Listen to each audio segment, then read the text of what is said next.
Hey everyone, welcome to Midnight Mystic Stories. I noticed a lot of you who are watching and enjoying the content aren't subscribed yet. If you love spine-chilling stories, creepy encounters, and unexplained mysteries, make sure to subscribe and turn on the notification bell. It really helps the channel grow and helps us keep bringing more of the content you love. And be sure to comment below where you are tuning in from. Thank you and enjoy the video. So this whole thing started because I was bored one Tuesday night, scrolling through Tinder like it was some kind of digital comfort food. Rain was tapping against the window, the kind of soft, constant patter that makes your apartment feel like a cave. I'd just broken up with this girl I'd been seeing for a few months. Nothing serious, but enough that her absence left this weird echo in the place. Fridge was empty, my roommate was out of town, and the only thing keeping me company was a half-dead houseplant and the glow of my phone. I wasn't even looking for anything real. Just distraction. A few laughs. Maybe someone to grab tacos with and forget about my life for a couple hours. Then I saw her. Her name was Lila. Picture was her smiling in front of a record store, holding up a vinyl copy of some obscure 80-cent band. She had dark hair, sharp cheekbones, and this look in her eyes, like she knew a secret you didn't. Bio said she liked horror movies, black coffee, and walking in the rain. I swipe right. Match. We started chatting, and it was easy. Not forced, not full of pickup lines. She made fun of my terrible music taste. I mocked her obsession with haunted house documentaries, and somehow we ended up talking for 3 hours straight. She lived about 20 minutes away, in this old part of the city where the streets are narrow and the buildings lean like they're tired. She suggested we meet up the next night at this little dive bar near her place. Said it had the best spicy margaritas and a jukebox that only played 90s grunge. I said yes before I even thought about it. The day of the date, I kept checking my phone like a loser. She sent a photo of her cat tangled in yarn with the caption, "This is what happens when I leave the room." I laughed out loud. Everything felt normal. Too normal, maybe. Like the universe was setting something up. I got there a few minutes early. The bar was dim, smelled like stale beer and cigarette smoke even though they didn't allow smoking inside. Red booths, cracked leather, neon signs flickering like they were about to give up. I sat at a corner table, ordered a drink, and watched the door. She walked in exactly at 8. Wore a black coat, boots, and that same quiet smile from her picture. Up close, she looked even better. We hugged, awkwardly, and she slid into the booth across from me. Her voice was lower than I expected, smooth, with this slight rasp that made everything she said sound more important. We talked about everything, bad roommates, weird dreams. That one time she got locked in a library after hours. The margarita was as good as she promised. Time slipped by. I forgot to be nervous. Forgot to overthink. For the first time in weeks, I wasn't replaying old arguments in my head or wondering if I was doing life right. Then she said, "Want to go for a walk?" It had started raining again, light but steady. She didn't have an umbrella. Neither did I. We stepped outside and just walked. No destination, no plan. She knew the neighborhood well, leading me down alleys I wouldn't have dared enter alone, past graffiti-covered walls and flickering streetlights. The city at night has a rhythm, and she moved with it like she belonged to it. We ended up in this small park, more of an overgrown patch of grass between two apartment buildings. Benches, a broken fountain, trees that looked too old for the city. She sat on one of the benches and patted the spot next to her. He said, rain soaked through my jeans, but I didn't care. She turned to me, her face half in shadow, and said, "Do you believe in déjà vu?" I shrugged. Kind of. I get that feeling sometimes, like I've lived a moment before. She nodded slowly. I've had it a lot lately, especially around you. I laughed, but it came out weird, like a nervous hiccup. That's either really romantic or really creepy. She didn't laugh, just looked at me, steady. What if I told you we've done this before? Not just tonight. All of it. I felt something then. Not fear, not yet. More like a glitch in my brain. Like a file not opening right. We haven't. I'd remember. You wouldn't, she said, because every time, you forget. Y still here. The rain was colder now. My skin prickled. What are you talking about? She reached into her coat pocket and pulled out her phone, opened the gallery, scrolled, showed me a photo. Me, sitting in the same booth at the bar, looking at the door, same jacket, same stupid hat I was wearing tonight. I blinked. That's not possible. That was tonight. She scrolled again. Another photo.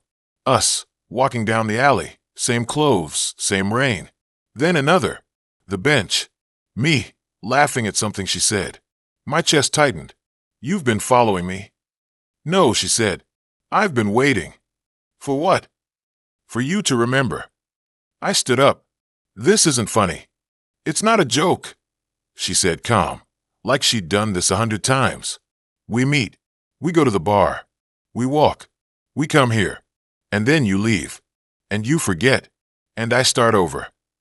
That's insane. She stood too. Last time you believed me. You stayed. But then you changed your mind. You ran. And when you left, it reset. Everything. Like a loop. And I had to wait until you swipe right again. I took a step back. You're messed up. I'm leaving. Go ahead, she said. But you won't remember tomorrow. And I'll still be here. And eventually, you'll find me again. I turned and walked fast, then started jogging. The rain blurred my vision. I didn't look back. Got to my car. Drove home. Hands shaking on the wheel. Locked the doors. Checked the windows. Sat in the dark for 20 minutes, trying to catch my breath. It had to be a prank. A really messed up one. Maybe she'd been stalking me, taking photos, building some fantasy. But how did she know about the hat? I'd bought it that morning. How did she know I'd sit in that exact booth? I didn't sleep. Lay in bed, staring at the ceiling, heart thudding like it wanted out. Check my phone every few minutes. No messages from her. No new matches. Just silence. The next day, I avoided my phone like it was cursed. Went to work, tried to focus, but my head was full of static. Kept seeing her face. That look. The photos. That night I caved. Opened Tinder. Scrolled. And there she was. Same profile. Same picture. Same bio. I froze. I didn't swipe. Didn't message. Just stared. Then my phone buzzed. A new message from her. Hey, want to grab a drink? I should have deleted the app. Blocked her. Done something. But I didn't. I typed back. Sure. Same place. She replied instantly. See you there. I didn't want to go, but I knew I would, because part of me wondered if she was telling the truth, and part of me was terrified that she was. I drove there in silence. Parked 2 blocks away. Walked the rest. The bar looked the same. The rain had started again. I walked in. Scanned the room. She wasn't there. I sat at the same booth. Ordered the same drink. 10 minutes passed. 20. Then the door opened. She walked in. Same coat. Same boots. Same smile. She saw me. Hugged me. Slid into the booth. We talked. About the same things. Bad roommates. Weird dreams. The library. It was identical. And then she said it again. Want to go for a walk? I looked at her. Really looked. Saw the tiredness behind her eyes. The way her fingers trembled slightly when she picked up her glass. I nodded. We walked. Same route. Same alleys. Same park. Sat on the bench. Rain falling. She turned to me. Do you believe in déjà vu? I didn't answer right away. Then I said, yeah, I think I do. She smiled. A real one this time. Not the quiet one. A full, relieved smile. You remember? I shook my head. No, but I believe you. She reached over and took my hand. It was cold. Then don't leave this time. I looked at her. At the park. At the broken fountain, the trees, the city beyond. And I made a choice. I stayed. We sat there for hours. Talking. Not about loops or memories or time. Just real stuff. What we wanted. What we were afraid of. Who we used to be. Eventually, the rain stopped. She leaned her head on my shoulder. I didn't ask what happens now. Didn't care. Because for the first time, I wasn't thinking about the next day. Or the next swipe. Or the next lie I tell myself to feel okay. I was just there. And when I checked my phone later, no notifications, no messages. Tinder was gone from my home screen. I didn't reinstall it. A week passed. Then 2. I saw her every day. No loops. No resits. Just us. Then yesterday, I found it. In her bathroom drawer. A stack of phone photos. Me. In the booth. Me. Walking down the alley. Me. On the bench. So this girl messaged me out of nowhere. Like, no mutuals, no nothing. Just a simple, hey, you up? At 2:17 a.m. I almost swiped left on her profile because it looked kinda off. Like one of those fake ones with too perfect lighting. And that one photo where she's holding a cat that probably doesn't even belong to her. But she had this smirk in one of the pictures. The kind that makes you think she knows something you don't. And honestly, I've always been weak for that look. Plus, I was bored, wide awake, scrolling through the same faces for the 3rd time that night, wondering if anyone real was still out there or if it was all bots and ghosts now. We started talking. Nothing wild. She said her name was Mara. Said she lived in the city but was staying with her aunt in this old suburb about 20 minutes outside. Said it was quiet, too quiet, like the kind of place where streetlights flicker for no reason and dogs bark at things you can't see. She sent a photo of the house. 2 stories, dark wood, wraparound porch with one of those porch swings hanging crooked. Looked like the kind of place that's been in a family for generations. The paint peeling like dead skin. I asked why she was staying there, and she said her aunt was sick, needed help. That sounded legit, so I didn't push. We texted for days. She was weirdly specific about little things, like how the fridge hummed louder at night, or how her bedroom door always left a gap, no matter how hard she closed it. She said she'd wake up and see shadows moving in that gap, just slivers of darkness shifting when nothing should be there. I told her it was probably just the trees outside, the wind, whatever. But she said, no, it's not. It's different, like someone's testing the door. I laughed it off, but something about the way she said it made my neck feel tight. Then one night, she asked if I wanted to meet.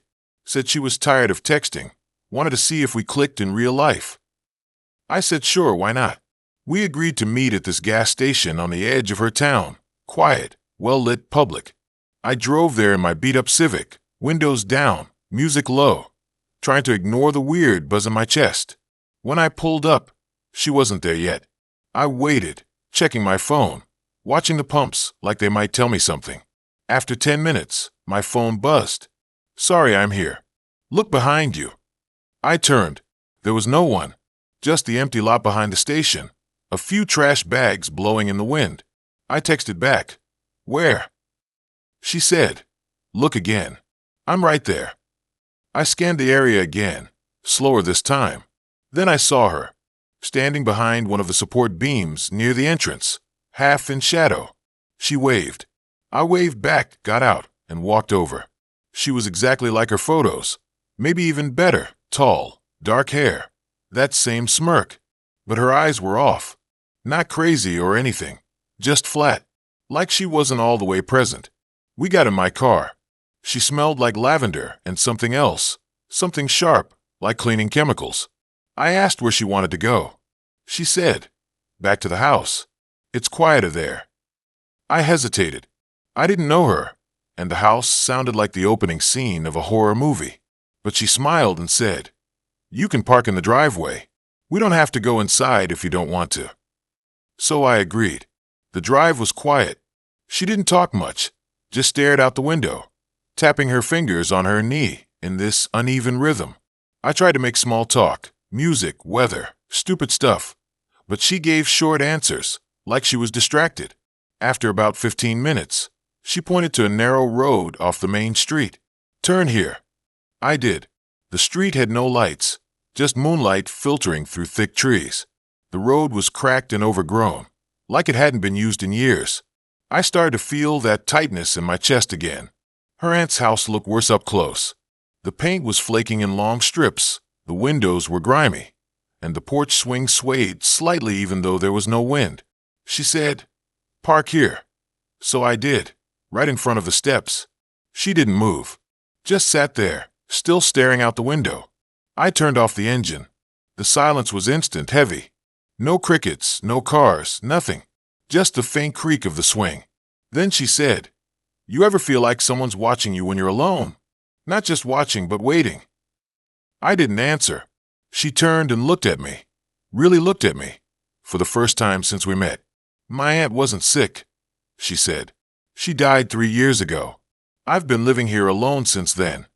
My throat went dry. I reached for the door handle. She didn't stop me. "But I'm not alone," she said softly. "Something else is here. It started small, moved things, made noises. But lately, it's been trying to talk to me. Through the phone. Texts from numbers that don't exist. Messages from profiles that disappear. And then it started looking like people. Like you." I opened the door and got out. My legs felt slow, like I was moving through water. I walked around the car, not taking my eyes off her. She was still sitting there, calm, hands in her lap. I started backing toward the road, step by step. She didn't follow, just watched. Then my phone buzzed. I pulled it out. It was a message. From Mara. "Don't go. It's not me you should be afraid of." I looked up. She was still in the car, not touching her phone. I checked the message again. Same words. Then another buzz. Another message. "It's been using my face. My name. It's been talking to you this whole time." My hands were shaking. I looked back at the car. Mara was gone. The door was still closed, the seat empty. I turned and ran, sprinting down that dark road, branches whipping my arms, heart slamming against my ribs. I didn't stop until I hit the main road, chest burning, vision blurry. I got home, locked the door, checked every room, every closet. I threw my phone on the bed and sat on the floor, back against the wall, trying to catch my breath. After a while, I picked up the phone. No new messages. I opened Tinder, went to her profile. It was gone. Not deactivated, completely erased, like it never existed. I thought I was safe. Thought it was over. But last night, I woke up to the sound of my phone buzzing on the nightstand. I didn't want to look. I just lay there, eyes closed, pretending I was still asleep. It stopped, then started again, and again. Finally, I grabbed it. One new message, from a profile I didn't recognize. A girl with dark hair, standing on a porch. Behind her, a crooked swing swaying in the wind. Her name was Mara. The message said, "You left so fast. I thought we were getting close." I deleted the app, threw the phone across the room. But this morning, I found it on my pillow, screen cracked, still on. The message was still there. And underneath it, a new one. "Don't worry. I'm not mad. I know you'll come back. You always do."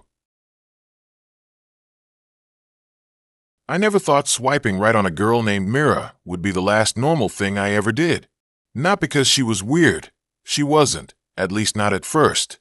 She had this soft smile in her pictures. The kind that made you think she'd laugh at your dumb jokes and actually mean it.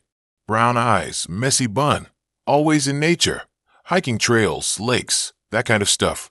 Her bio said she liked quiet nights, horror movies, and making people feel safe. That last part stuck with me. I'd been feeling anything but safe lately, like someone was watching me even when I was alone. Maybe that's why I matched with her so fast. Maybe that's why I said yes when she asked to meet at Pine Hollow, this little forest park about 20 minutes outside the city. It was supposed to be chill. Just coffee by the creek. Nothing intense.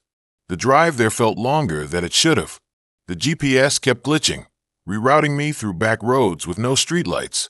Trees pressing in on both sides like they were leaning closer to see who was passing. My phone died halfway there, even though it was at 70% when I left. I remember thinking it was weird, but I shrugged it off. Old phone. Battery's been acting up. When I finally pulled into the parking lot, it was empty. Not a single car. Just my beat-up Honda and a cracked asphalt lot, surrounded by thick woods. The kind of place where silence doesn't feel peaceful. It feels like the world is holding its breath. I checked the time on my wristwatch. 5:42 p.m. We agreed on 5. I walked toward the trailhead, following the signs to Willow Creek. The path was narrow, packed dirt with roots snaking across like veins. The air was thick, humid, but not warm. It was the kind of cold that settles in your bones, even if it's not winter. I kept thinking I heard footsteps behind me, but every time I turned, there was nothing.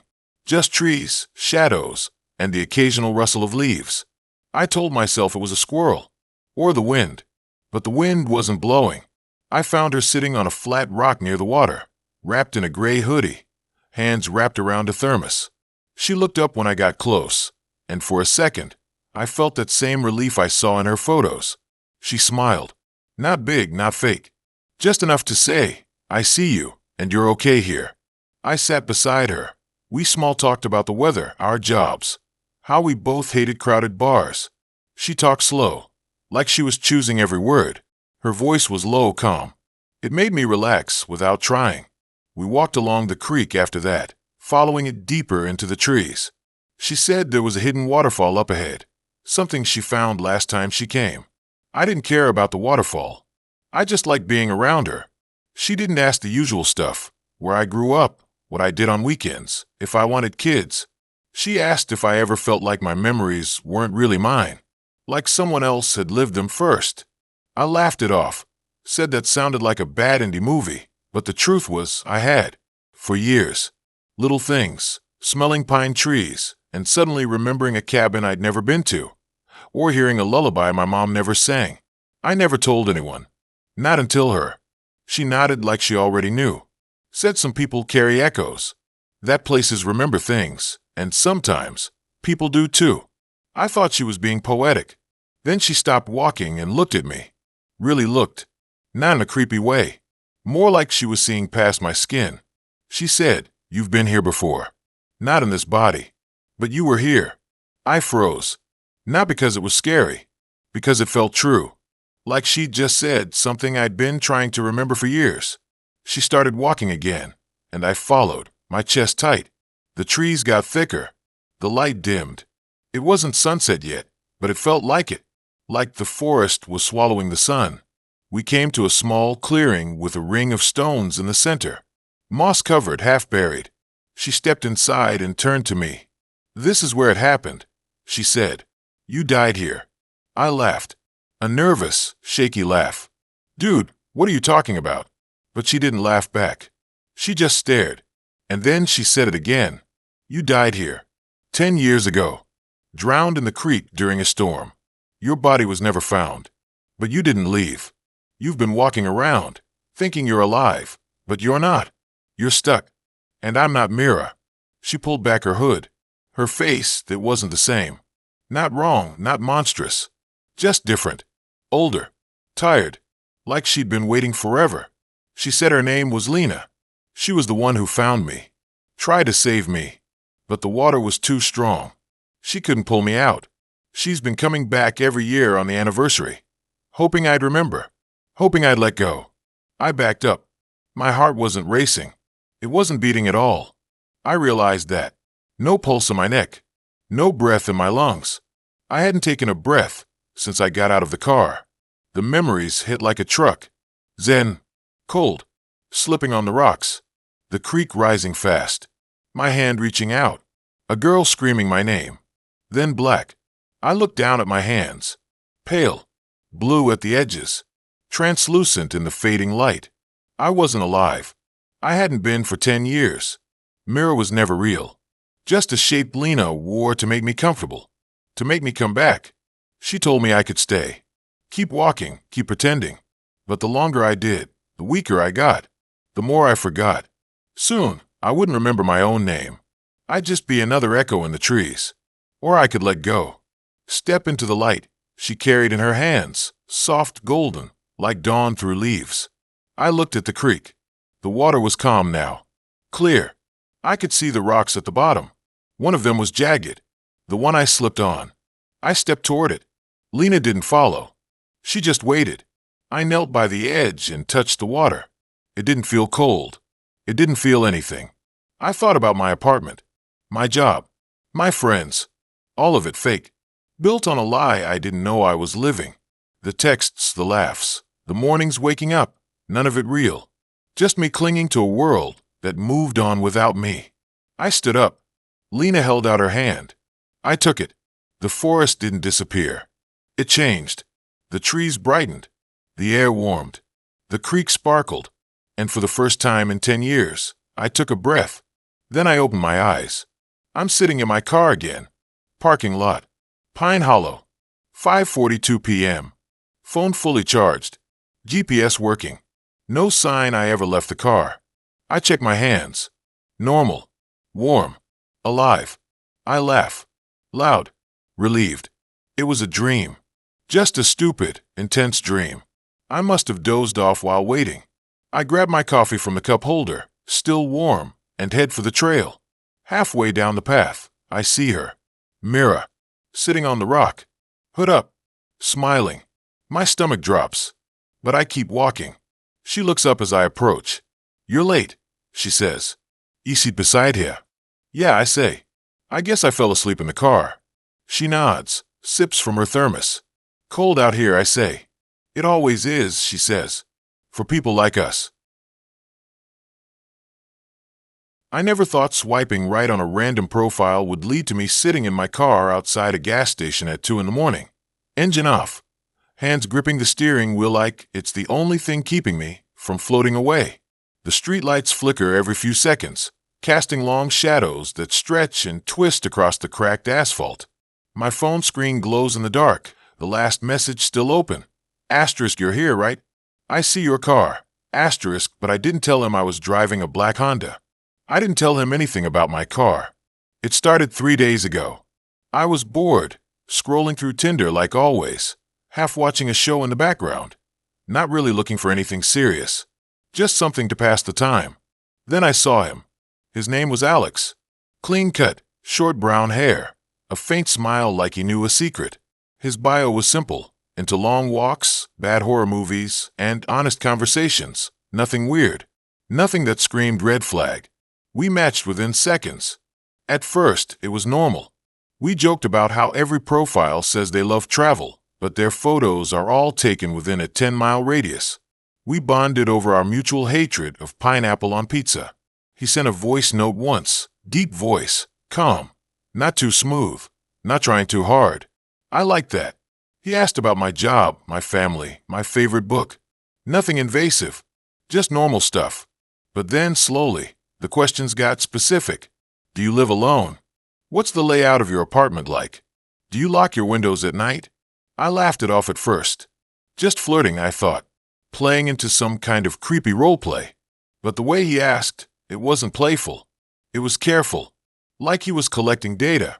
I didn't answer the last one. Changed the subject. He didn't push. Just said fair enough and moved on. Then yesterday, he sent a photo. Not of himself. Of a street. A blurry shot taken from a phone. Poorly lit. But I recognized it immediately. It was the road behind my building. The one with the broken street lamp and the faded crosswalk. I stared at it for a full minute. Heart thudding. How the hell did he get that? I asked him. He said asterisk saw it while driving around. Nice neighborhood. Asterisk, that was it. No apology. No explanation. Just that. I almost unmatched. Almost blocked him. But something stopped me. Not curiosity. Not attraction. It was worse.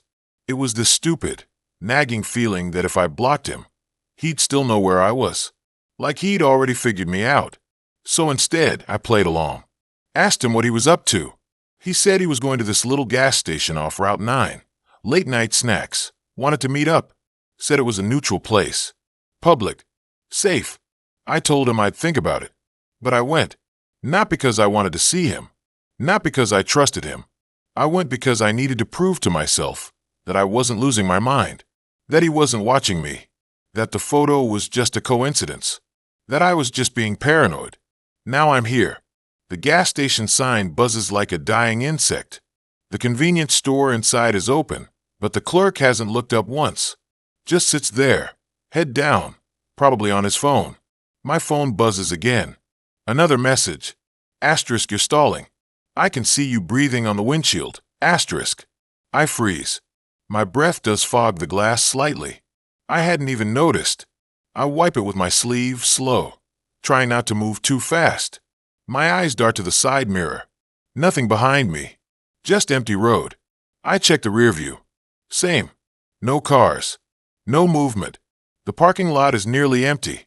Just a rusted pickup near the pumps and my Honda. I unlock my phone, fingers shaky. I open the app. His profile is still there. Last active now. I close it. Open the camera. Switch to front-facing. Point it out the windshield, angling it toward the store. Zoom in. The clerk is still there. Hood up, face shadowed. But now I notice something. His hands. They're too big. Too still. And he's not moving. Not even blinking. I lower the phone. My mouth is dry. I should leave. Just start the car and go. But I can't. It's like my body won't listen. Like I'm stuck in this moment, waiting for the next thing to happen. Another buzz. Asterisk, you always park facing the exit. Smart. But you left your keys in the ignition. Not smart. Asterisk. I look down. Keys are in. I don't remember putting them there. I must have. But I don't remember. My mind feels foggy, like I've been awake too long. I reach for the keys. My fingers brush the metal. Then I stop, because the driver's side door handle just moved. Just a small jiggle, like someone tested it. Gently, carefully. I whip my head to the left. The window is fogged, but I wipe a small circle with my palm. Outside, the parking lot is empty. No one near my car. No footprints in the thin layer of frost on the ground. Nothing. But the handle moves again. This time it clicks. I slam the lock button. The doors click shut. I grab my phone, open the flashlight, aim it at the door. Nothing. Just the reflection of the light on the glass. I shine it around. The ground. The side of the car. No shoes. No legs. No sado. Then my phone buzzes. You really shouldn't have come alone. I don't open it. I just stare at the screen. The message disappears. The app closes. My phone dies. Completely. No warning. Just black. I sit there. Silent. Bläting fust. The cold from outside is creeping in. I should start the car. Drive. But I can't move. My eyes lock on the rearview mirror. And then I see him. Not outside. Not behind me. In the mirror. He's in the back seat. Has been the whole time. I don't scream. I don't turn. I just stare. He's not looking at me. He's looking at his phone. Same profile picture. Same calm face. But now it's twisted into something wrong. A smile too wide. Eyes too dark. He types one-handed. My phone, still dead in my lap, flickers. Comes back to life for 1 second. One new message. Found you. Then it dies again. I finally move. I fumble for the ignition. Turn the key. Nothing. Try again. The engine groans, but doesn't catch. Third time. Same. Fourth. The battery's dead. Impossible. It was fine 5 minutes ago. I look back at the mirror. He's gone. The back seat is empty. I don't feel relieved. I feel worse. Because I know he's not gone. He's just not in the mirror anymore. I grab my bag, throw the door open and run. Toward the store. Toward the clerk. Toward light. My feet slip on the frost, but I don't fall. I reach the door. Yank it open. The bell jingles. The clerk looks up. And it's him. Same face. Same eyes. Same smile. He says nothing. Just holds out a protein bar. My favorite kind. The one I mentioned once in a message. I back away. Fussed. Out the door. Across the lot. Toward my car. I don't know why. It's not safe. But it's familiar. It's mine. I reach the driver's side. The door is open. I didn't leave it open. I didn't. I peer inside. The keys are gone. The glove compartment is open. My registration is on the seat. Flip to my home address. And on the dash, my phone. Screen on. One message. You should have blocked me when you had the chance. I hear footsteps behind me. Slow. Calm. I don't turn. I know who it is. But then the footsteps stop. And a voice, my voice, says from behind me, you really need to stop ignoring my messages.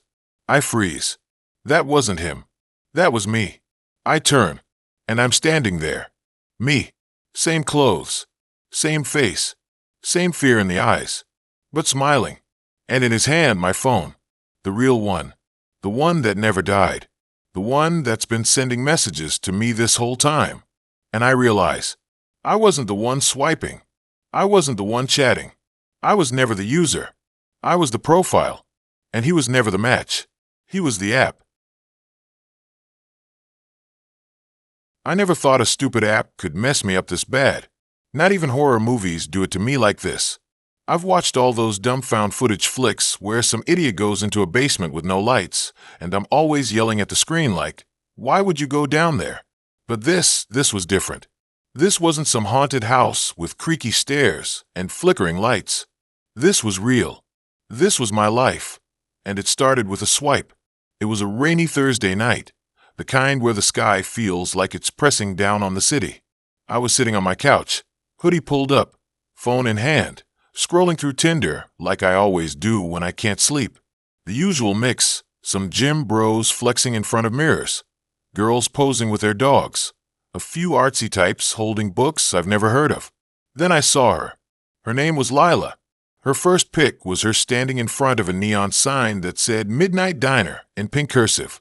She had dark hair that fell just past her shoulders, and she was smiling, but not the big toothy kind, the quiet one, the kind that makes you wonder what she's really thinking. Her bio said she liked old horror movies, rainy nights, and making tea at 2 a.m. I swiped right. Match. We started chatting. It felt easy. No awkward small talk. She asked about my favorite scary movie. I told her the thing. She said she loved how it made you question everyone around you. That's when I knew she was cool. We talked for hours. About music, books, the weird dreams we had as kids. She said she used to dream about a hallway that never ended, with doors that were always locked. I told her I used to wake up convinced someone was standing at the foot of my bed. She said she still does. After a few days, she suggested meeting. I was nervous, but not in a bad way. More like that buzzing feeling in your chest when you're about to jump off a high dive. We agreed on a coffee shop near the river, the kind with big windows and dim lighting. I got there early, ordered a black coffee, and sat by the window, watching raindrops race down the glass. When she walked in, I recognized her instantly. She looked exactly like her photos, maybe even better. She wore a long gray coat, and her hair was slightly damp from the rain. She smiled when she saw me, and it wasn't forced. It reached her eyes. We talked for over 2 hours. She had this way of listening like every word mattered. No phone checks, no looking around the room. Just her, me, and the hum of quiet conversation. When she laughed, it was soft, like something she didn't do often but meant when she did. I told her about my job at the tech startup, how I hated it but stayed because the pay was good. She said she worked at a vintage bookstore downtown, the kind that smelled like old paper and dust. I wanted to go there just to see her in her element. We left together, walking along the river path. The rain had slowed to a mist. Street lights reflected on the wet pavement, making everything look like it was underwater. She linked her arm with mine, and I didn't question it. It felt right. We ended up at her place, a small apartment above a laundromat. The walls were covered in framed movie posters, The Haunting, Don't Look Now, The Innocents. She made tea, chamomile with honey, and we sat on her couch, legs touching. At some point, she leaned her head on my shoulder. I remember thinking how perfect it felt, like I'd known her forever. That night, I stayed over. We didn't do anything crazy, just talked, laughed, fell asleep together. When I woke up, she was already gone, left a note on the pillow saying she had an early shift. I smiled, folded the note, and slipped it into my pocket. We kept seeing each other. Every few days, I'd go to her place. It became routine. I'd bring takeout. She'd put on a horror movie. We'd fall asleep tangled together. But slowly, things started feeling off. Not bad, just different. Like the air got heavier. The lights in her apartment seemed dimmer. The silence between us wasn't comfortable anymore. It felt like something was waiting to be said. One night, I noticed something. A photo on her bookshelf. It was her, standing in front of the same neon sign from her Tinder profile. But the date scribbled on the bottom was 1987. I thought it was a joke at first. Maybe a retro filter, some kind of irony. But the photo looked real. The paper was yellowed, the edges curled. I didn't mention it. Didn't want to ruin the mood. Then the dream started. not normal ones. These were vivid. I'd be in her apartment, but it was different. Older. The furniture wasn't the same. The posters were faded. And she'd be there, sitting in the corner, staring at me, not moving. When I tried to speak, my voice wouldn't come out. I'd wake up sweating, heart slamming against my ribs. I started checking her socials. Nothing. No Facebook, no Instagram. Just Tinder. I asked her about it. She said she didn't like social media, preferred real connections. That made sense, I guess.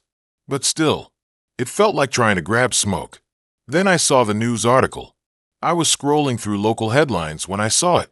Cold case reopened. Missing woman last seen in 1987. The photo next to it made my blood stop. It was her. Same face, same dark hair.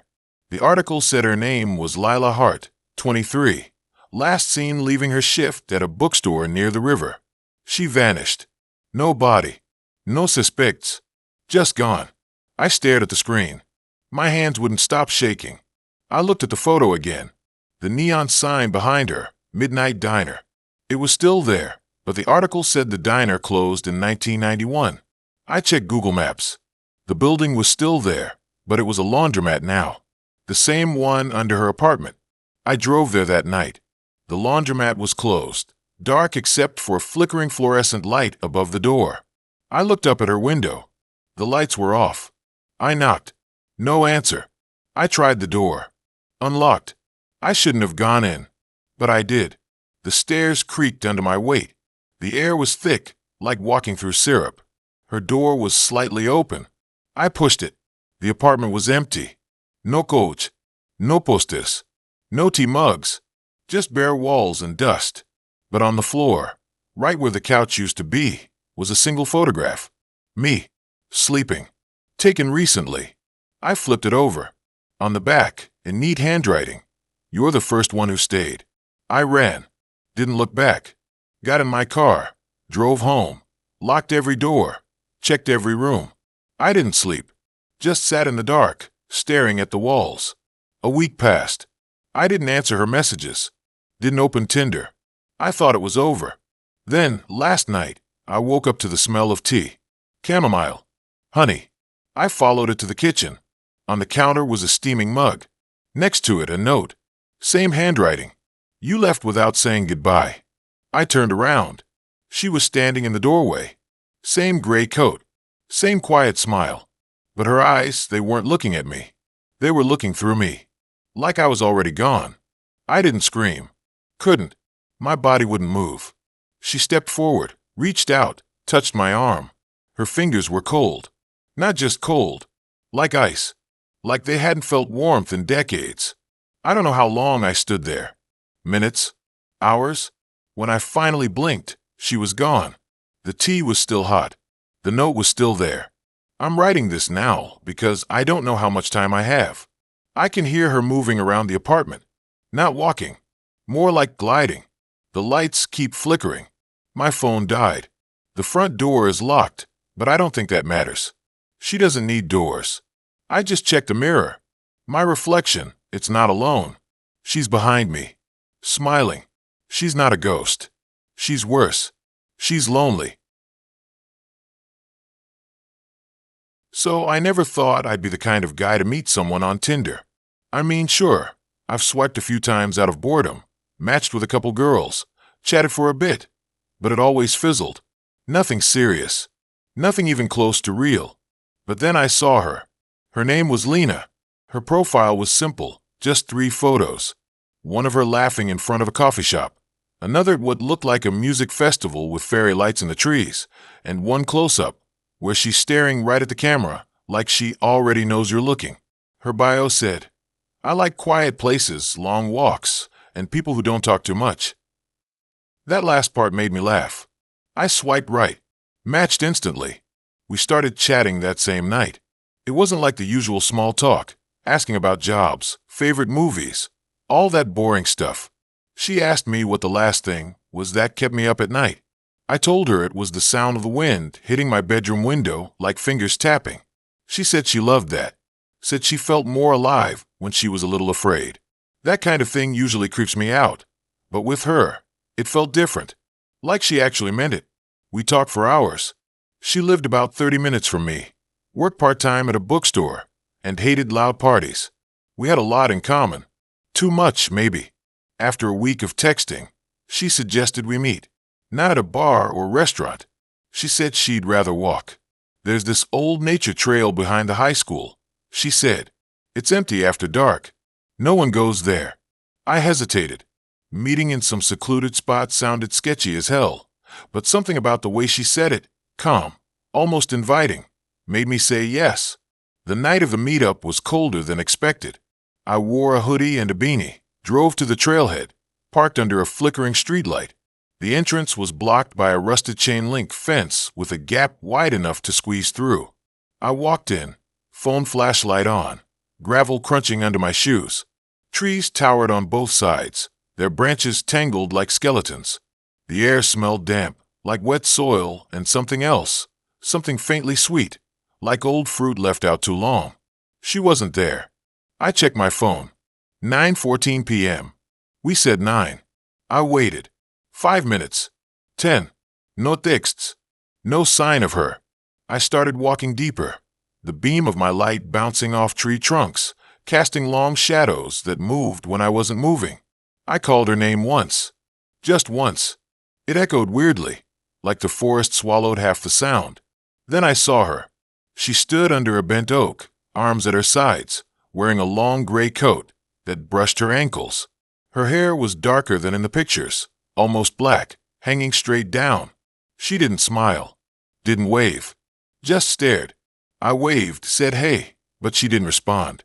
I got closer. Her eyes were wide, glassy, like she was seeing through me. I asked if she was okay. She blinked slowly, then turned and started walking deeper into the woods. I followed. I don't know why. I should have turned back, should have run to my car and driven home. But something pulled me. Maybe it was curiosity. Maybe it was the way she moved, smooth, like she wasn't touching the ground. The trees got thicker. The light from my phone didn't reach as far.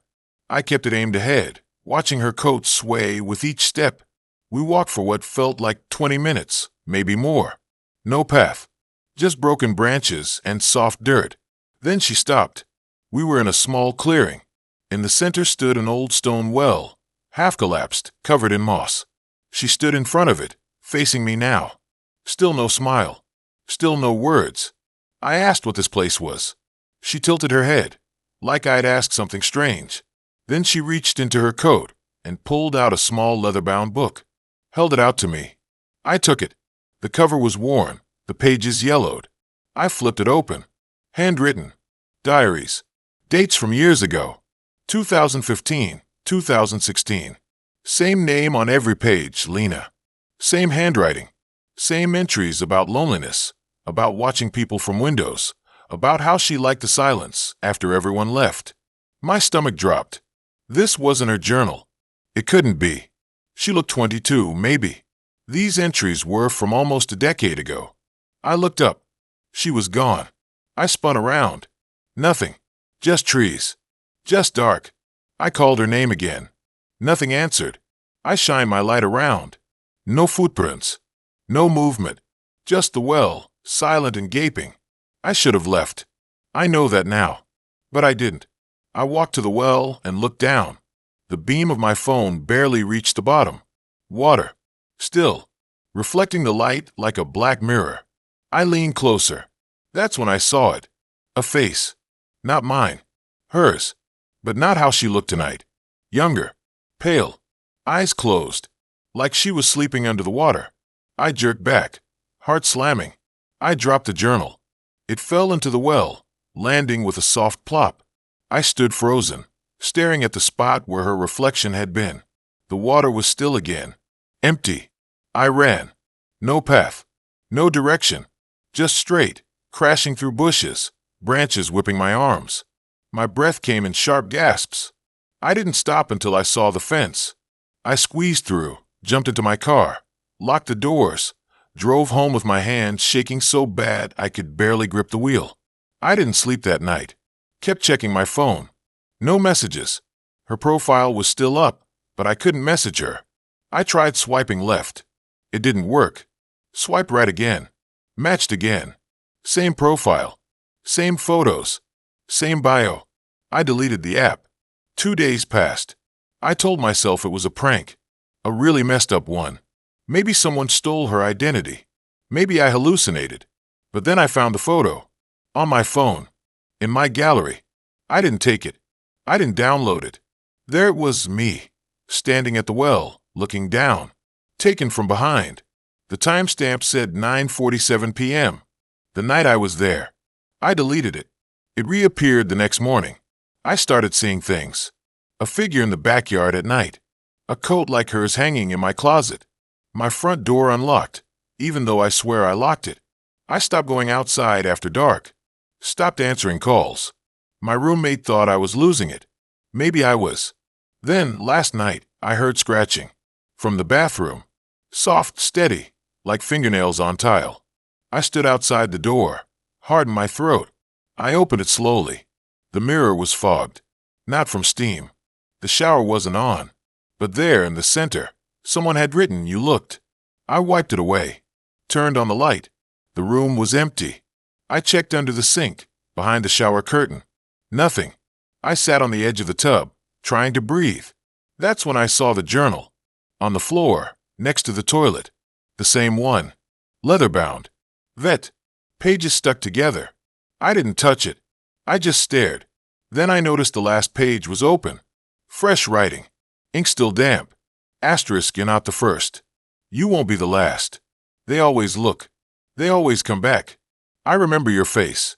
I'll remember the next one too. Asterisk. I threw it in the trash. Left the house. Slept in my car. This morning, I went back. Needed clothes. Needed to get out for good. Ipekta Bayfest. As I zipped it up, my phone buzzed. New notification. Tinder. Match. I didn't open the app. I couldn't. But the preview showed the name. Lena. And a message. Asterisk, you left something behind.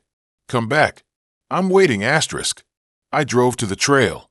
Not because I wanted to. Not because I believed she was real. But because I couldn't stop myself. Like something was pulling me by the spine. I parked. Walked through the gap in the fence. Followed the same path. Trees. Silence. The air sweet again. I found the clearing. The well was gone. In its place, a hole. Fresh dirt. And a hand, pale. Fingers curled. Sticking out of the ground. I didn't scream. I didn't run. I just stood there. Then my phone buzzed. Another message. Asterisk, now you're part of the story. Welcome home, asterisk. I never thought swiping right on some random guy would lead to me sitting in my car outside an abandoned gas station at 2 in the morning, heart slamming like it's trying to escape my chest. But here I am, engine off, hands gripping the wheels so tight my fingers feel numb. The streetlights flicker like they're dying, casting long shadows that stretch across the cracked asphalt like fingers trying to pull me in. My phone screen glows in the dark, still open to his last message. Asterisk, I'm already here. Come on in. The door's unlocked. Asterisk. His name was Caleb. Profile looked legit, clean-cut, smiled in every photo, wore flannel like he actually lived in the woods instead of just pretending on Instagram. Bio said he liked hiking, old horror movies, and making breakfast for people he cared about. That last part got me. Sounded sweet. Real. Not like the other dudes whose bios were just emojis and gym selfies. We matched at midnight. Talked for 2 hours straight. He was funny, asked good questions, didn't push. When he suggested meeting up, I hesitated, but he said he was passing through town and wouldn't be back for months. Something about the way he said I'd really like to see you in person made me say yes. Big mistake. I told myself it was fine. We just grabbed coffee. Nothing serious. I even texted my roommate Jess, going on a late date with Caleb, be back soon. She replied with a heart emoji. I felt safe knowing someone knew where I was. But when I pulled up to the gas station, my stomach dropped. The place looked like it hadn't been open in years. Windows boarded up, pumps rusted over, graffiti smeared across the side of the building like angry scribbles. The only light came from a single flickering bulb above the entrance. The door was slightly ajar, just like he said. I sat there for 10 minutes, debating whether to turn around. But then my phone buzzed. Asterisk, you coming? I've been waiting, asterisk. I got out. The air was thick and heavy, like breathing through a wet towel. Crickets chirped, but not the normal kind. These sounded off, too fast, too loud. I walked slowly, eyes locked on that open door. Every step crunched on broken glass. The wind picked up, carrying the smell of gasoline and something else, something rotten, like meat left out too long. I pulled my jacket tighter and stepped inside. The inside was worse. Floor covered in trash, ceiling tiles hanging like dead skin, a counter with a shattered register. But in the far corner, there was a table.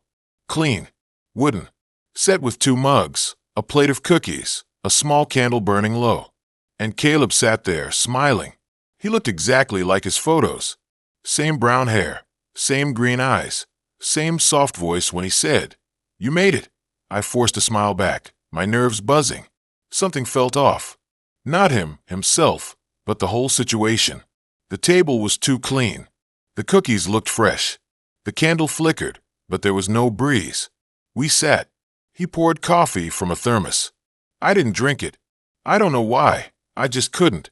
We talked about nothing, movies, weather, how weird the town was. He laughed at all the right moments, nodded when I spoke, but his eyes, they didn't match his face. Like he was watching me instead of talking to me. Then he said, "You know, you're the first one who actually showed up." I froze. "What do you mean?" He leaned forward. Asterisk, every time I post that profile, someone matches. But no one ever comes. Or if they do, they leave before I can say anything. You're different. You stayed, asterisk. My skin went cold. Asterisk, that's weird. Why would you keep doing it if no one shows? Asterisk. He didn't answer. Just stared. Then he reached into his jacket. My heart jumped, but he pulled out a phone. Not his. An old iPhone, cracked screen, wrapped in duct tape. He placed it on the table. Recognize this? I looked. It was my phone. The same one in my pocket. But this one had a photo on the lock screen. Me. Sleeping in my bed last week. Taken from the ceiling. I felt sick. "Where did you get that?" My voice came out shaky. "You left it behind," he said. "Last time." Asterisk, what are you talking about? "I've never been here before, asterisk." He smiled again, slow and wrong.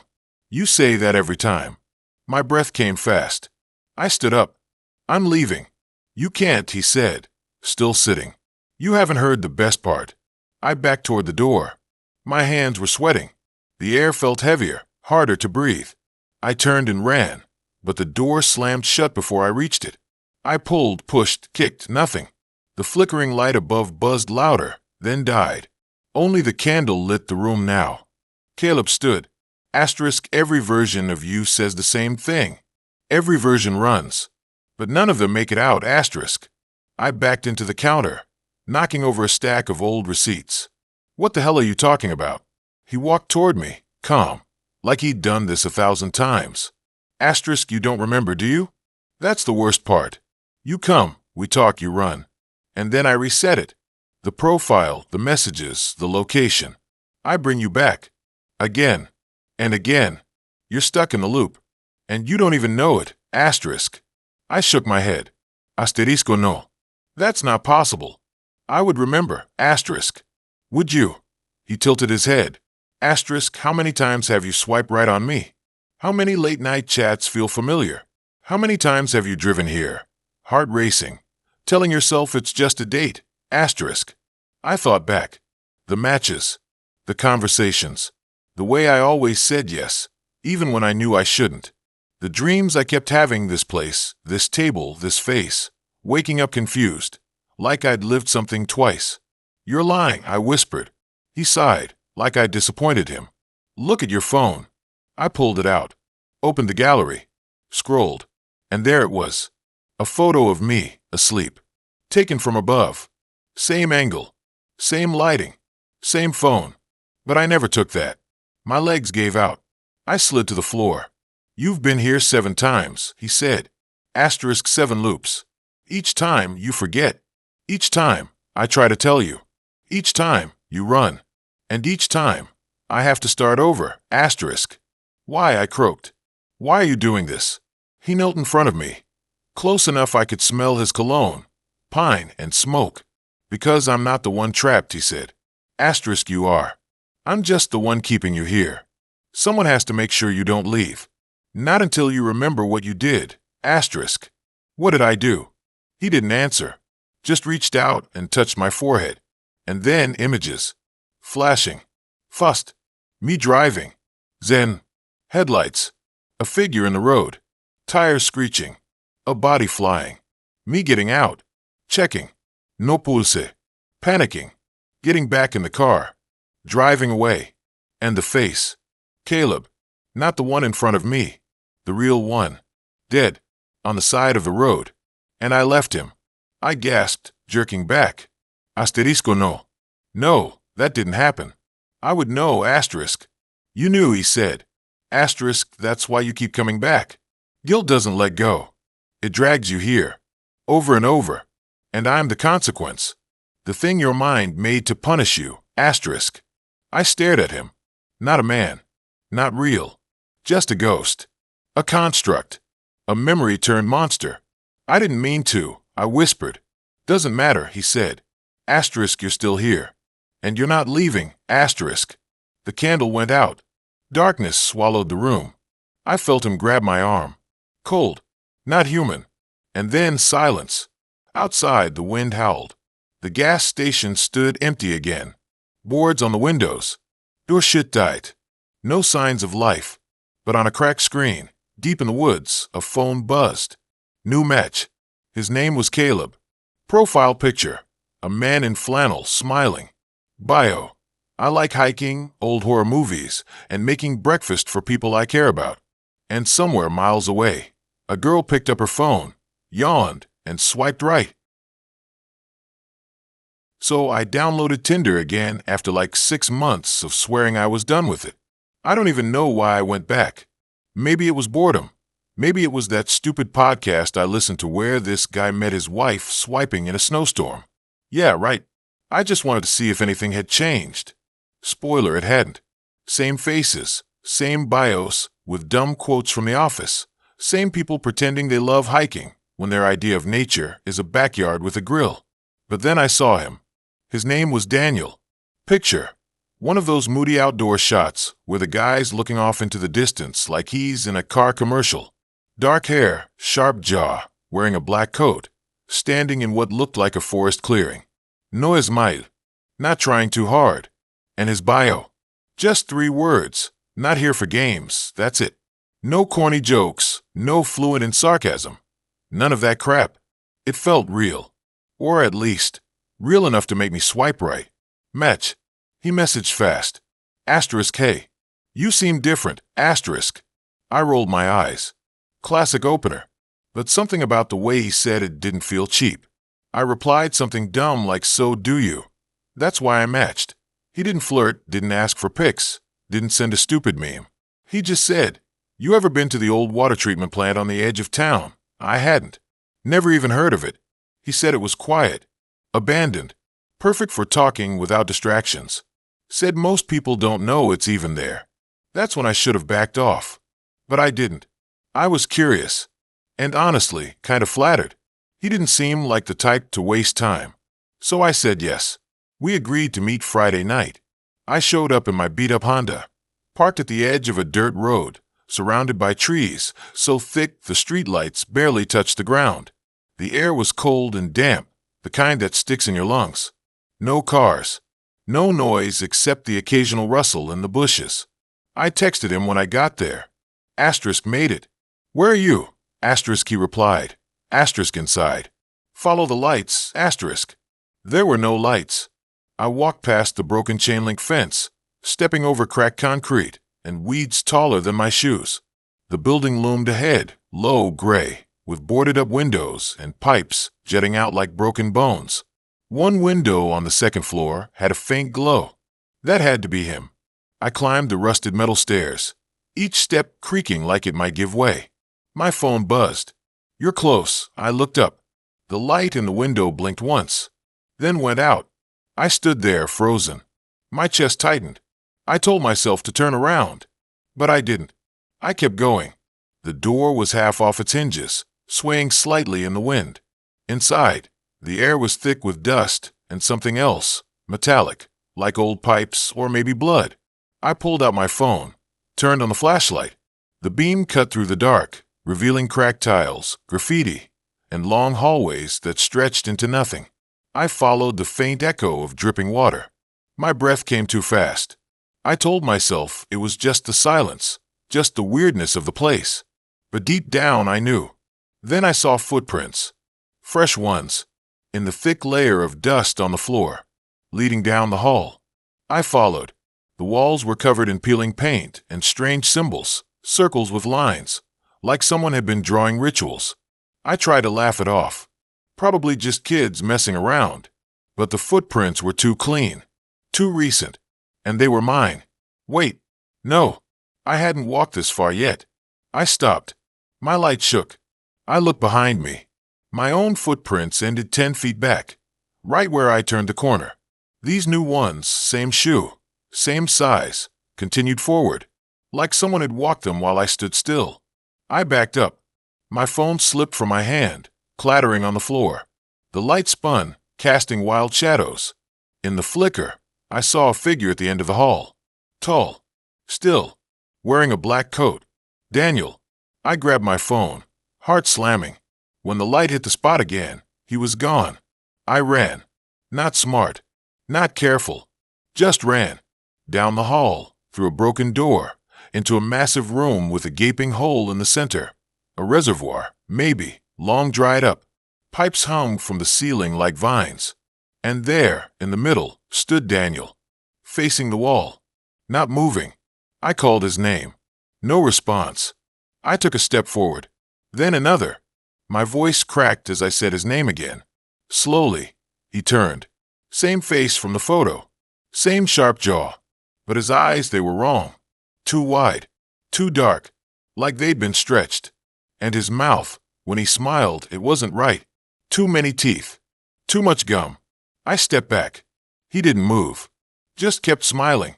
Then he spoke, but his voice wasn't his. It was layered, like multiple people talking at once. Low, guttural. You came. I turned to leave. The door was gone. Just a wall. I spun around.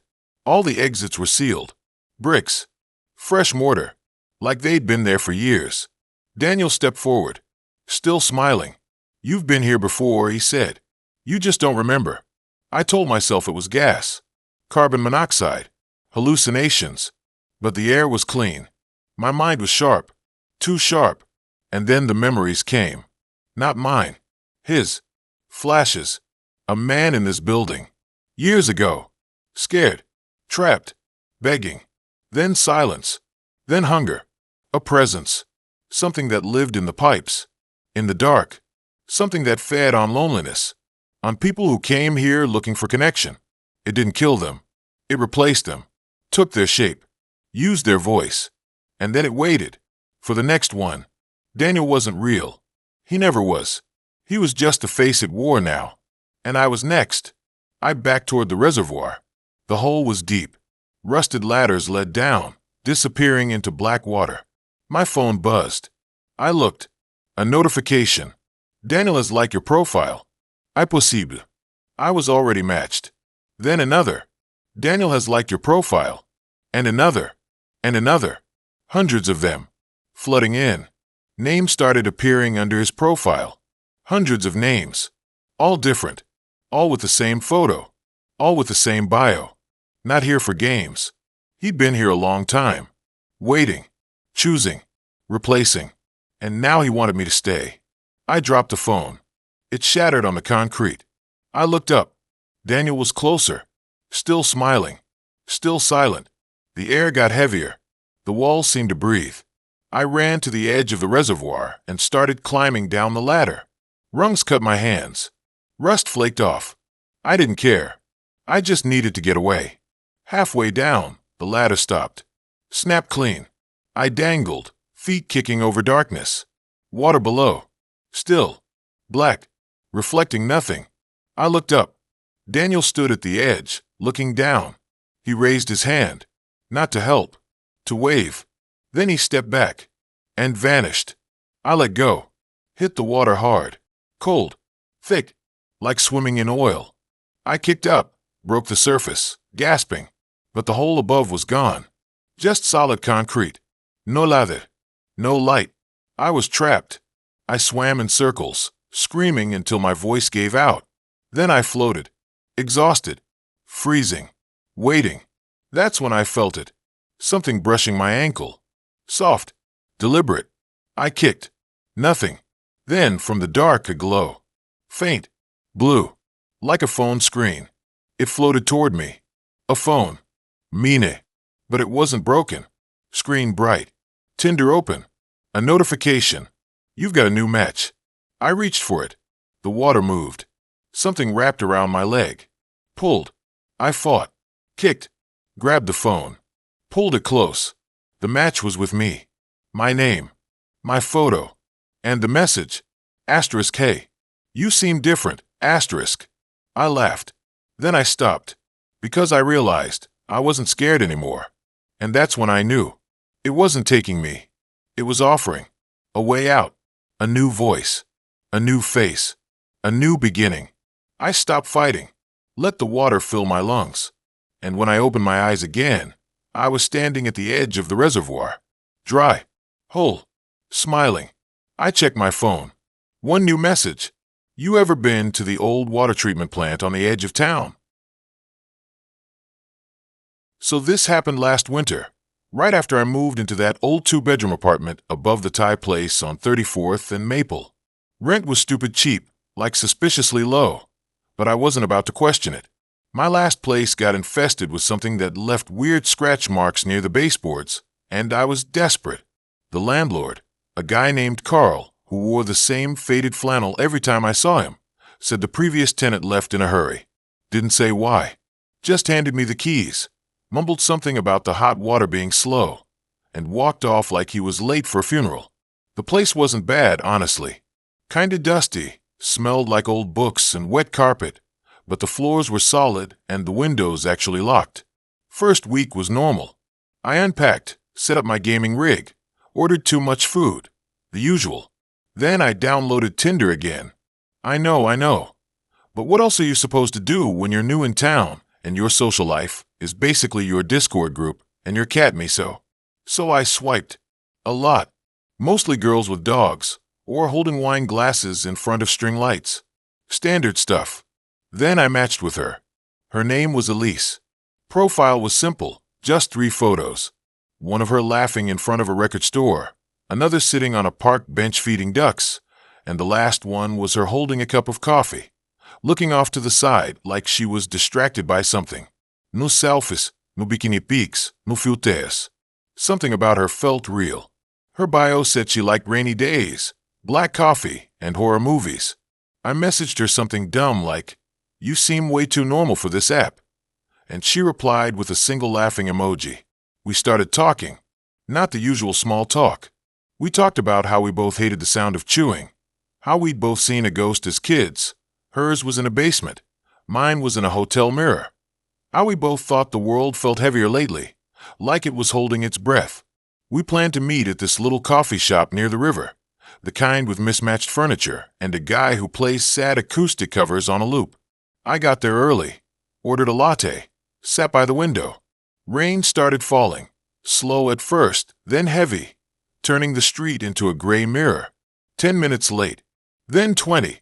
I checked my phone. No messages. I figured she stood me up. Happens. I was about to leave when my phone buzzed. Asterisk sorry, I'm here. Outside. Can't come in, asterisk. I looked out. Nothing. Just rain, cars passing, reflections sliding down the glass. I typed back, asterisk where? I don't see you, asterisk. Asterisk across the street. By the phone booth, asterisk. I squinted. There was an old phone booth near the bus stop. One of those red ones they never use anymore. And there she was. Same coat from her photo. Dark hair stuck to her face from the rain. She wasn't moving. Just standing there, staring at the shop. I waved. She didn't wave back. I stepped outside, raised my hand again. She turned her head slightly, like she was looking at me through the rain, then shook her head. My phone buzzed. Asterisk, can you come here? I can't go inside. Asterisk. I walked across the street, water soaking my shoes. When I got close, she didn't smile. Just looked at me with these big, tired eyes. I know this is weird, she said, voice low. But I can't go into buildings. Not anymore. I didn't know what to say. Like agoraphobia? Or, no, she said. Not that. It's the doors. Once I go through one, I don't come back out the same way. I laughed. Nervous. That's deep. Or creepy. Not sure which. She didn't laugh. You don't believe me. That's okay. Most people don't. But I can show you. She pulled out her phone, unlocked it, and handed it to me. It was a video. Grainy, like it was filmed in low light. It showed a hallway, wooden floors, old wallpaper, a single bulb flickering. The camera moved slowly forward. Then a door at the end creaked open. From the other side, something stepped out. It looked like her. Same coat, same hair. But the way it moved was wrong. Jerky. Like a puppet. And its face, it wasn't her. Not really. Same features, but the eyes were too wide, the mouth too still. The thing looked around, then turned and walked back into the room. The door closed. The video ended. I handed the phone back. Okay, that's a good effect. Did you make that? She just looked at me. No, that was me. 2 weeks ago. I went into my apartment. Came out different. I've been living in that booth since. I don't go through doors anymore. I wanted to leave, but I didn't. I stayed. Talked to her. For an hour. She told me how she used to work at a library, how she collected vintage postcards, how she missed the smell of her mom's kitchen. She seemed normal. Sad, but normal. When it got dark, I said I should go. She nodded. Don't go back to your apartment tonight, she said. Not through the front door. I laughed again. What, should I climb through a window? She didn't answer. Just looked at me like she already knew what I was going to do. I walked home in the rain, soaked to the bone, but I couldn't stop thinking about her, about the video, about the way she said different. My building was dark. Carl's van was gone. I fumbled with my keys at the front door, the one at the top of the narrow staircase. The lock was stiff. I jiggled it. Finally clicked. Inside, the apartment was quiet. Miso rubbed against my leg, purring. I changed, made instant noodles, sat on the couch.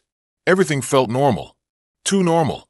I kept looking at the door, the way the handle sat, the way the shadow under it stretched across the floor. I thought about Elise, standing in that phone booth, watching the world through glass. I went to bed, dreamt of hallways, of doors opening into rooms that looked like mine, but weren't, of someone sitting on my couch, wearing my face, petting my cat. I woke up to Miso hissing. She was crouched by the bedroom door, fur puffed, tail flicking. I sat up. The apartment was dark. Too dark. The street light outside wasn't on. I reached for my phone. No service. I stood, walked to the door, opened it. The living room was empty, but the couch was warm, and Miso wouldn't go near it. I checked the locks. Front door was still bolted. Windows closed. Nothing broken. I sat down, tried to calm myself. It was just a dream. Stress. New place. Weird girl. That's all. But then I noticed it. My jacket was on the back of the chair. But earlier, I'd left it on the hook by the door. I stood up, walked to the bathroom, turned on the light. The mirror fogged up slowly. And then, in the mist, letters formed. 3 words. You're not you. I backed away. Heart slamming. Checked the mirror again. Clear now. Nothing there. I didn't sleep the rest of the night.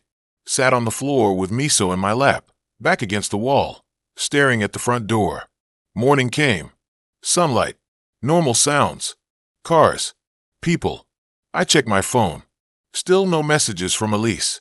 I opened Tinder. Her profile was gone. I went to work. Tried to act normal. But every time I passed a doorway, I hesitated. Every time I opened a door, I looked behind it. I started noticing things. My favorite mug was in the wrong cupboard. My shoes were tied when I left them undone. Miso kept staring at the wall like something was there. That night, I came home, and the front door was open. Just a crack. I didn't remember leaving it open. I pushed it slowly. The apartment was dark again. Miso wasn't there. No sound. I stepped in. And then I saw her. Elise. Sitting on my couch. Miso in her lap. She looked up. Smiled. You came back. I couldn't move. How did you get in? The door was open, she said. I've been waiting. I took a step back. You shouldn't be here. She stood, gently placing Miso down. I had to show you. You don't understand yet, but you will. What are you talking about? She walked toward me slow. When you go through a door, something comes back. Not always, but sometimes. And when it does, it takes your place. Lives your life. And you end up somewhere else. Trapped. Like me. I shook my head. This is insane. She reached out, touched my arm. Her skin was cold. Check the mirror, she whispered. Now. I turned, walked to the bathroom, turned on the light, looked in the mirror, and saw her behind me. Not Elise. Me. But wrong. Same face. Same clothes. But the eyes empty. The mouth relaxed, like it didn't belong to me. And behind it, in the reflection, Elise was smiling. I spun around. The bathroom was empty.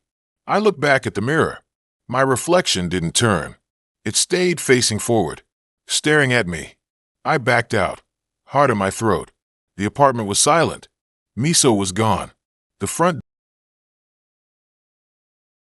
So there I was, scrolling through Tinder like I do every Sunday night when I can't sleep and my brain won't shut up. Rain tapping against the window. My dog snoring from the foot of the bed. Foam glow making shadows on the ceiling. Nothing crazy.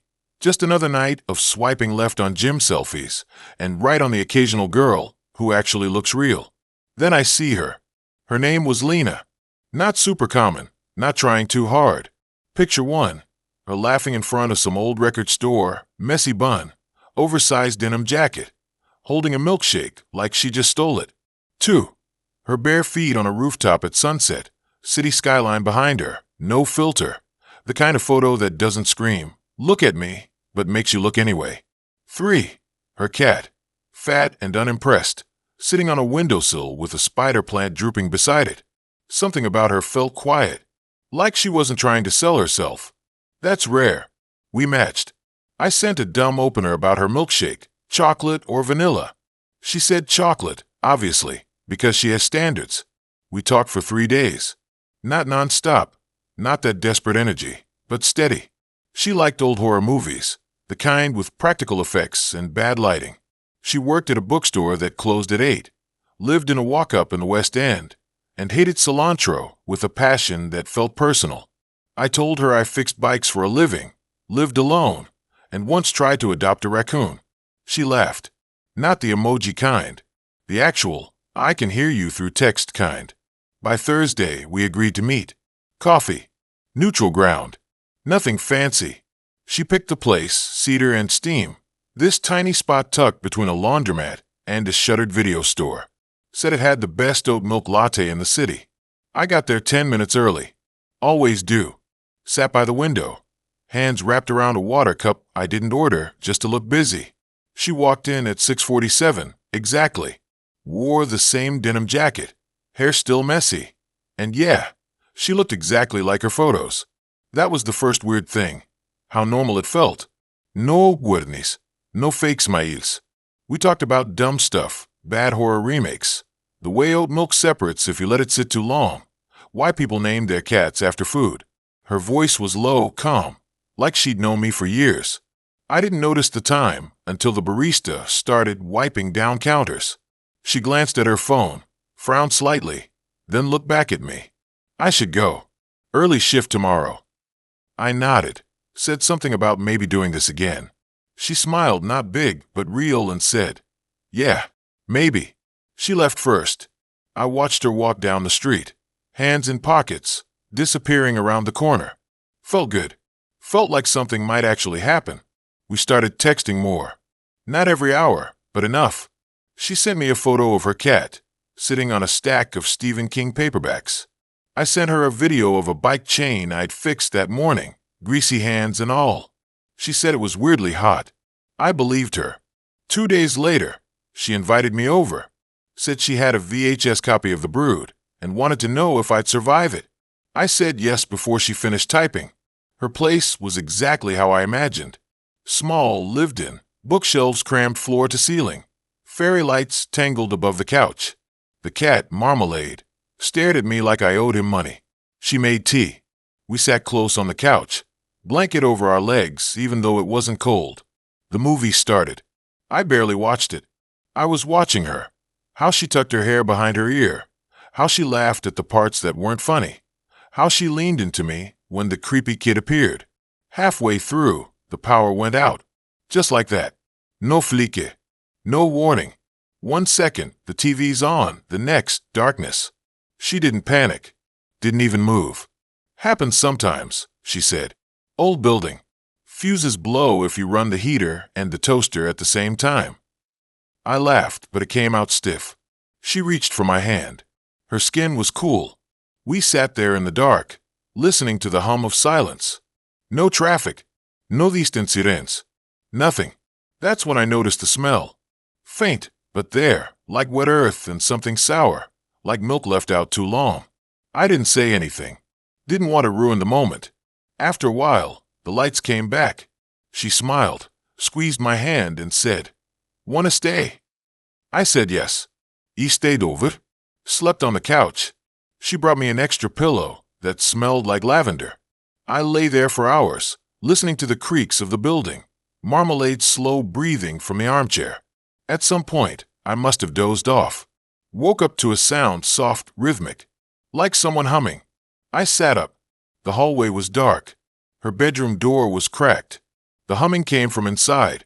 I stood, walked slowly, not sure why I was being quiet. Peered in. She was sitting on the edge of the bed, back to me, wearing the same clothes from earlier. But she wasn't humming. Her mouth wasn't moving. The sound was coming from the wall behind her, like it was inside the plaster. I stepped back, heart thudding. Then she turned, looked right at me, smiled. "You okay?" I nodded, mumbled something about needing water. She didn't ask why I was at her door, just watched me walk back to the couch. Next morning, I left early. She kissed my cheek at the door, said text me later. I did. She didn't reply. That night I called. No answer. Texted, "Hey, everything okay?" Nothing. Checked her Tinder, still up. Instagram, last post 2 weeks ago. Nothing new. I drove to her building. Lights were off. Knocked. No answer. Tried her number again. Straight to voicemail. I left, telling myself she was just busy. Maybe her phone died. Maybe she got sick. But the humming stayed in my head. That sound from the wall. 2 days later, I saw her, walking across the street from the grocery store. Bag in hand, same jacket. I ran over. "Lena." She turned, looked at me like she didn't recognize me. "Do I know you?" I froze. "It's me. We went on a date. Coffee. You showed me The Brood." Her face didn't change. I don't watch horror movies. I hate them. I stepped back. You texted me. We talked every day." She frowned. "I think you have the wrong person." Then she walked away. I stood there, stunned. Checked my phone. All the messages gone. Not deleted. Like they were never there. No chat history. No photos. Nothing. I called Tinder support. They said my message log showed no contact with anyone named Lena. Said my last match was 3 months ago. I didn't sleep. Went back to Cedar and Steam. Asked the barista if she remembered us. She looked at me like I was crazy. "We don't serve oat milk. Never have." I checked the address. Same building, but the cafe was a dry cleaner now. No sign of Cedar and Steam. No record of it ever existing. I started digging. Found an old news article from 5 years ago. A woman named Lena Rez lived in that building. She disappeared. Last seen leaving work at the bookstore. Never made it home. They found her jacket near the river. No body. No suspects. The building had electrical issues. Multiple outages reported. And the unit she lived in? It's been empty for years. Landlord won't rent it. Says it's not up to code. I went back at night. Snuck in through the side door. Her apartment, number 3B, was sealed with yellow tape. I pried it open. Inside, it was empty. No furniture, no books, just dust and peeling wallpaper. But in the bedroom, on the floor, was a single VHS tape. The Brood. I picked it up. The label was handwritten. My name on it. I took it home. Played it on an old player I had in the garage. The screen flickered. Then static. Then footage, me, sitting on her couch, watching the movie. But I wasn't alone. She was next to me, head on my shoulder, smiling. The camera panned to the wall. A crack ran down the plaster. From inside, faint humming. Then the screen cut to black. Last night, I heard it again. From my bedroom wall. Soft. Steady. Like someone on the other side is waiting. I haven't slept since. I keep checking my phone, hoping for a message. Part of me wants to go back. Part of me knows she's not real. But another part, the part that remembers her laugh, the warmth of her hand, the way she looked at me like I mattered, wants to believe she's still there, waiting, trapped, reaching through the dark. And sometimes, when the house is quiet, I swear I feel her breath on my neck. I've swiped left more times than I can count, mostly on girls with 10 photos of themselves pouting at mirrors or holding fish they definitely didn't catch. But one night, after my third rewatch of some dumb action movie and a bag of chips that tasted like cardboard, I opened Tinder again. Not because I was lonely. Okay, maybe a little, but because it was easier than going to sleep and staring at the ceiling like usual. That's when I saw her. Her name was Lila. 5 pictures, all outside, none of them staged.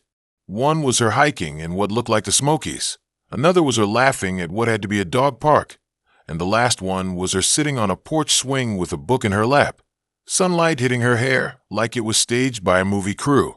No filters, no docu-face. Just real. I don't know what made me swipe right.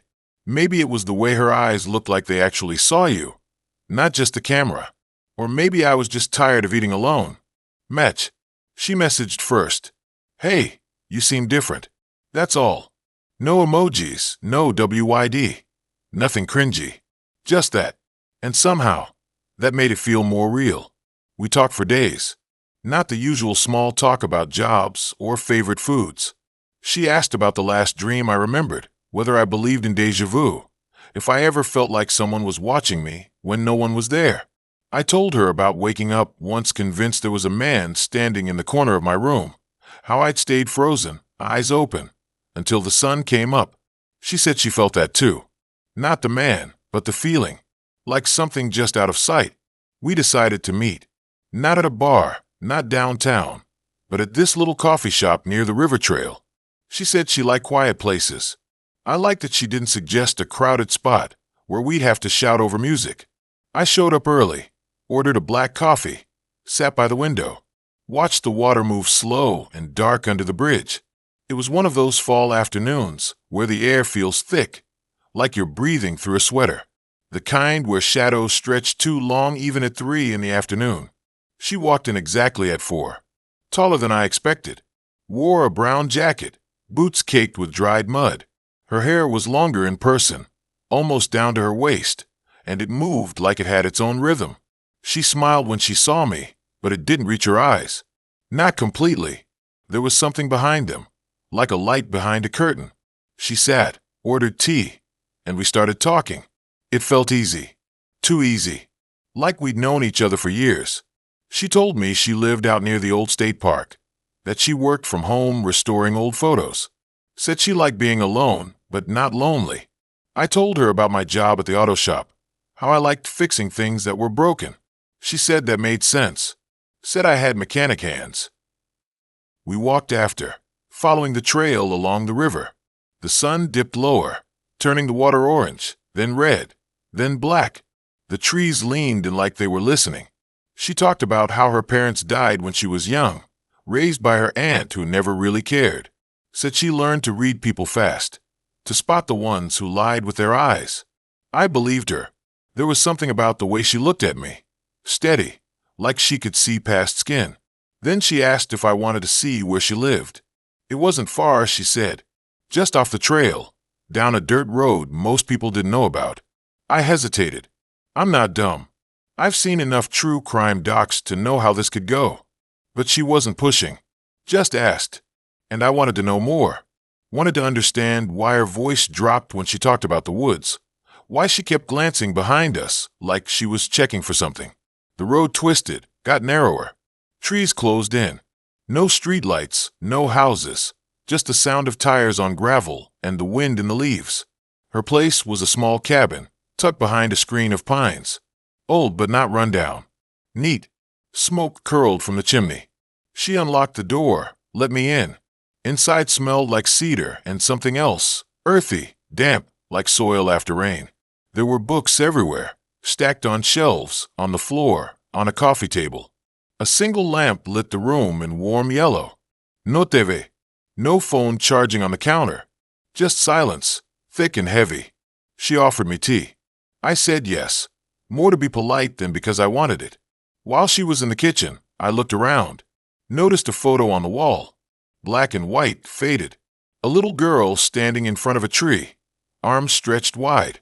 Something about her face looked familiar. Then I realized, same eyes. Same sharp angle of the jaw. It was her. But the tree in the background, I'd seen it before. Not in a park. Not in any photo. I'd seen it outside. Right behind the cabin. I stepped closer. The photo was dated 1987. My stomach dropped. Lila came back with 2 mugs.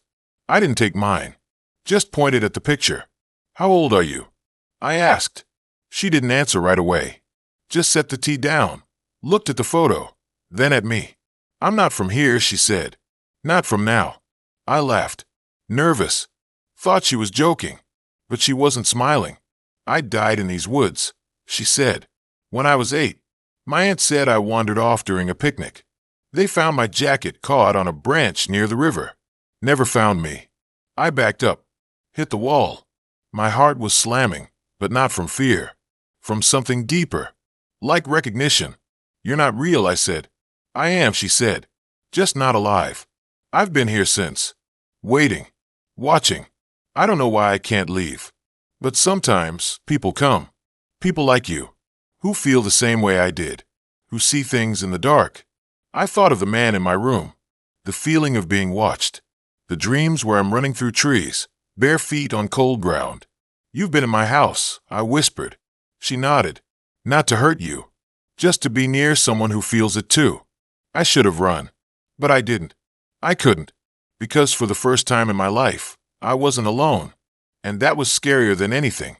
She reached out. Not to touch me. Just to show her hand. Pale. Translucent in the lamplight. Like smoke shaped like skin. I stayed. Sat on her couch. Drank the tea. It tasted like leaves in time. We talked until the fire died. Until the wind stopped. Until the world outside went completely still. And when I finally walked back down that road, flashlight off, not looking behind me, I knew I'd come back. Not because I was in love, but because I recognized the silence. Because I knew what it meant to be lost. And because deep down, I wasn't sure I was any more alive than she was. Now I live out here. Sold my apartment. Quit the shop. People say I changed. That I look tired. But they don't know what it's like to finally belong somewhere. Even if that place isn't on any map. Even if it's not in this world. Sometimes, when the wind picks up just right, I hear a little girl laughing near the river. And I don't go check. I just sit on the porch, watch the trees bend, and wait. Because I know she's not alone anymore. And neither am I. I was bored, scrolling through Tinder like it was a job, matching with guys who looked like they lifted weights just to take shirtless mirror pics. Then I saw him. His name was Daniel. Profile pic showed him leaning against a motorcycle, leather jacket, dark hair flopping over one eye. Not my type usually. Too quiet looking. But something about the way he stared past the camera, like he was watching something behind you, made me pause. His bio said, looking for someone who doesn't need fireworks. Just honest quiet. That was weirdly specific, and honestly, kind of refreshing. Most guys just wrote 6 feet 2 inches, gym, love dogs. So I swiped right. Match. He messaged fast. You seem real. I rolled my eyes but typed back. So do you. Unlike 90% of this app, we talked for 2 nights. Not the usual small talk. He asked about the dreams I couldn't remember when I woke up. Asked if I ever felt like someone was watching me in empty rooms. Said he sometimes saw shadows move in his peripheral vision, like they knew not to show up head-on. I laughed it off, but part of me related. I've always had this thing where I wake up certain someone was in my room. Not fear, just awareness. Like a presence that leaves right before I open my eyes. He suggested we meet. Not a bar, not a coffee shop. Too loud, he said. Too many eyes.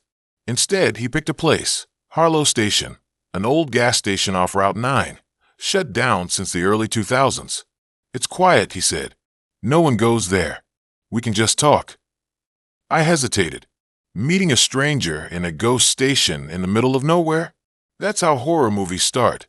But there was something about the way he wrote, calm and serious, like he wasn't trying to impress me. Plus, I'd been so bored lately, stuck in this town where nothing ever happened. I said yes. I drove there in my beat-up Honda, music low, streetlights thinning out the farther I got from town. The road curved through patches of thick woods, trees leaning in like they were eavesdropping. When I saw the station, it looked like it had been forgotten by time. Cracked asphalt, broken glass glittering under moonlight, the old pumps rusted and tipped over like they'd given up. The sign hung crooked, letters faded. Harlow Fuels. No lights on inside, just darkness behind the dusty windows. I parked near the edge of the lot, engine off, silence rushing in. My phone buzzed. Daniel, I'm here. Back of the building. I texted back, coming, but didn't move. The air in the car felt thick, like breathing through a wet towel. I told myself it was just nerves. I'd never done anything this reckless before. But I opened the door anyway. Gravel crunched under my shoes as I walked around the side of the building. Moonlight cut sharp shadows across the ground. The back wall was covered in graffiti, spray-painted symbols I didn't recognize, circles with lines through them, like eyes with stitches. There was a door, half off its hinges. I called his name low, but my voice died in the open air. No answer. Then I saw it, a light flickering inside. Not electric, candlelight, flickering behind the glass of a back room. My chest tightened. I stepped closer, peered in. The room was small, used to be an office. Inside, a single candle burned on a metal desk. And on the desk, a photo. My photo. The one from my Tinder profile. I froze. How the hell did he have that? I didn't post it anywhere else. I pushed the door open, metal groaning. The room smelled like mildew and something else. Burnt plastic, maybe. The photo was tucked under a rusted paperweight. I picked it up. On the back, handwriting. You finally came. My name wasn't even on my profile. Just my first name in the bio. How did he know it? I turned, ready to leave, but the door slammed shut behind me. No wind. Nothing touched it. Just closed. I grabbed the handle. Locked. The candle flame stretched tall, then dipped low, casting long shadows that didn't match the furniture. On the wall, something moved. Not a shadow. A shape. Tall, thin, hunched at the shoulders. I spun around. Nothing there. My phone buzzed in my pocket. I pulled it out. No signal. But the screen lit up with a message from Daniel. You're not leaving. You never were. I dropped the phone like it burned me. The candle went out. Total darkness. Then a sound. Breathing. Not mine. Slow, wet, like someone drowning in air. It came from the corner. I backed up, hit the wall. Something cold brushed my ankle. I looked down. A hand. Pale, fingers too long, gripping my shoe. I kicked, scrambled sideways, hit the desk. The candle relit itself. In the flame, I saw him. Daniel, but not the guy from the photo. This thing had his face, but stretched, like it was melting. His eyes were black, no whites, no pupils. His mouth open too wide, jaw unhinging like a snake's. And behind him, more shapes. Dozens. All wearing pieces of clothes, leather jackets, boots, things that looked familiar. Things I'd seen in missing persons posts online. Guys who vanished after dating someone they met online. Guys who went quiet, then gone. He stepped forward. I pressed against the wall. He didn't speak, just stared, then raised a hand, pointed at me, and smiled. Not friendly, hungry. That's when I remembered. 2 years ago, I'd been in an accident. Drunk, late at night, I swerved off Route 9, hit a tree. They said I died for 3 minutes. Flatlined. When I woke up, the doctor said I was lucky. But I wasn't the same. I started forgetting things. Names, places, and I had dreams of standing in a gas station, watching people walk in, never come out. Now I know why. The candlelight flickered again. On the wall behind Daniel, a new shadow appeared. Me, but not me. Younger, pale, wearing clothes I don't own. And behind me, more shadows. Dozens. All of us, standing in a line, reaching out. I looked down at my hands. They were fading. Transparent. Like I was disappearing. Daniel wasn't the monster. I was. I'd been dead since that crash. Never left this place. My body buried, my soul stuck in a loop.